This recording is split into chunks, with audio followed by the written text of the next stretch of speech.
नमस्कार। तृतीय वर्ष के प्रथम प्रश्न पत्र में हम मीराबाई पढ़ रहे हैं, जिसके 26 पद हम पढ़ चुके हैं। 27वां पद आज हम पढ़ने जा रहे हैं, जिसमें संत कवियों की तरह मीरा ने भी ये कहा है कि हे कृष्ण, तुम्हारे दर्शन के बिना मुझे चैन नहीं है। सभी संत कवि दर्शन, ईश्वर के दर्शन की आकांक्षा रखते हैं। तो विभिन्न सांसारिक उदाहरणों के द्वारा, उपमाओं के द्वारा मीरा ने ये बताया है कि मुझे भी कृष्ण तुम्हारे दर्शनों की आकांक्षा है। और ये मीरा कह रही है कि मैं तुम्हारे चरणों की दासी हूँ, तुमसे प्रेम करती हूँ, तुम्हारी भक्त हूँ, तो अब तो तुम आकर के मुझे दर्शन दे दो। तो यहाँ पर दर्शन की महत्ता को मीरा ने दर्शाया है। प्यारे, दर्शन दीजो आयो, तुम बिन रहो न जाए। कि हे प्रिय, हे कृष्ण, अब तो तुम मुझे दर्शन दे दो, तुम्हारे बिना अब रहा नहीं जाता। सांसारिक उदाहरणों के द्वारा बताया जा रहा है, जल बिन कमल, चंद्र बिन रजनी, ऐसे तुम देखा बिन सजनी। जिस प्रकार जल के बिना कमल न खिलता है न विकसित होता है, रजनी यानी रात्रि चंद्रमा के बिना सूनी दिखाई देती है, चंद्रमा के बिना रजनी का कोई महत्व नहीं है, उसी प्रकार से तुम्हारे देखे बिना जो तुम्हारी सजनी है, तुम्हारी प्रिया है, तुम्हारी दासी है, वो भी इसी प्रकार से महत्वहीन हो रही है या विकसित नहीं हो रही है या सुख को प्राप्त नहीं कर रही है। आकुल व्याकुल फिरूं रैन दिन, मीरा कह रही है विरह कलेजो खाए कि हे कृष्ण, तुम्हारे बिना मैं आकुल व्याकुल होकर के रात और दिन इधर से उधर घूमती हूँ, और विरह है वो मेरे कलेजे को खा रहा है, अर्थात विरह है वो मुझे दुखी कर रहा है। यहाँ मीरा ने विरह जो व्यथित करने वाली भावना है, उस भावना को मानो पशु या मनुष्य के रूप में चित्रित कर दिया है कि वो उसके कलेजे को खा रहा है।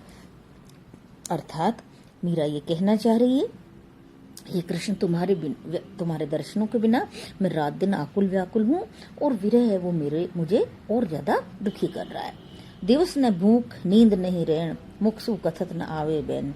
कि दिन में मुझे भूख नहीं लगती है, रात्रि में मुझे चैन नहीं पड़ता है, नींद नहीं आती है, और मेरे मुंह से कोई वचन भी नहीं निकल रहे। अर्थात जिस प्रकार से नायिकाएं विरह के कारण जड़ हो जाती है और उनसे बोला भी नहीं जाता है, मीरा कह रही है उसकी स्थिति भी ऐसी हो गई है कि उससे मुख से कोई वचन भी नहीं निकल रहा है। कहाँ कहूँ कुछ कहत न आवे, मिलकर तपन बुझाए। मीरा कृष्ण से ये निवेदन कर रही है कि क्या कहूँ, मुझको शब्द नहीं मिल रहे हैं, कुछ कहा नहीं जा रहा है, अब तो तुम मिलकर के और मुझे ये जो विरह की तपन है इसको बुझाओ, और तभी मीरा को सुख की प्राप्ति होगी। क्यों तरसाओ अंतर्यामी। मीरा ये कह रही कि हे अंतर्यामी, हे कृष्ण, हे ईश्वर, अपने दर्शन के लिए मुझे क्यों तरसा रहे हो। मिलो कृपा करी स्वामी, हे स्वामी, अब तो मुझ पर कृपा करो और मुझे मिलन के सुख को प्रदान करो। मीरा दासी जन्म जन्म की, परी तुम्हारे पाए। मीरा कह रही है कि मीरा जन्म जन्म की दासी है और आपके चरणों में गिरकर ये विनय करती है कि अब तो हे कृष्ण, तुम मुझे दर्शन दे दो। आगे के पद में मीरा हरि स्मरण की बात करते हुए ये कह रही है, भजले रे मन गोपाल गुणा। कि हे मेरे मन, तुझे क्या करना है, केवल कृष्ण के गुणों का गान करना है, कृष्ण के गुणों का कीर्तन करना है, कृष्ण के गुणों का स्मरण करता है। अधम तरे अधिकारी भजन सु, जो आयो हरि की शरण। कि अधम से अधम व्यक्ति, पापी से पापी व्यक्ति भी अगर उसने कृष्ण की शरण को प्राप्त कर लिया है तो वो संसार सागर से तिर गया है। इसलिए मीरा ये कह रही है कि हे मेरे मन, अब तो तुझे क्या करना है, कृष्ण की भक्ति करनी है, कृष्ण के से प्रेम करना है, कृष्ण के गुणों का कीर्तन करना है, जिससे क्या होगा, जिससे तू इस संसार सागर से तिर जाएगा। आगे मीरा ये कह रही है,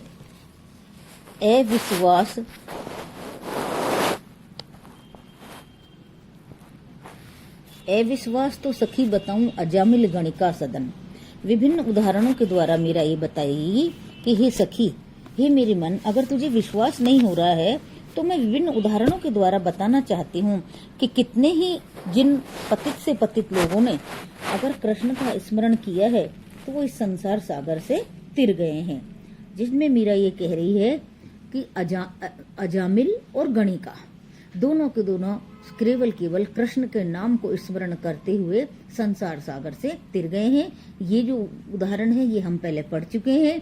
गणिका यानी उसके तोते का नाम उसने राम राम रख दिया था, तो केवल तोते को पढ़ाने के कारण ही वो संसार सागर से पार हो गई है। जो कृपाल तन मन धन दीनो नैन नासिका मुख रसना, कि जिस ईश्वर ने कृपा करके और तुम्हें क्या दिया है, कृपा करके और तुम्हें